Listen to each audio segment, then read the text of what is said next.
Ayan, Ma'am Jessica Soho. Ako po hindi nila pinapaniwalaan na yung manok po namin dito ay apat ang paa.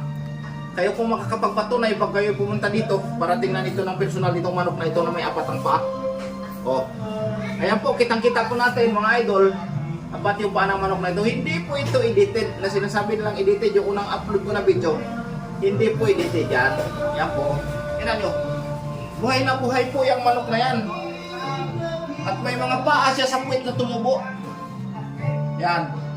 O sana mga ano kayo ha. Sana maniwala na kayo na apat yung paa ng manok dito. Thank you for watching. Dito lang yan sa Negros Occidental, Silay City. Apat ang paa ng manok. Walang edit yan mga boss.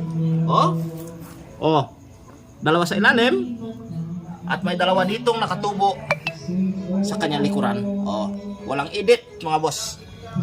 Dito lang yan sa Silay City, Negros Occidental.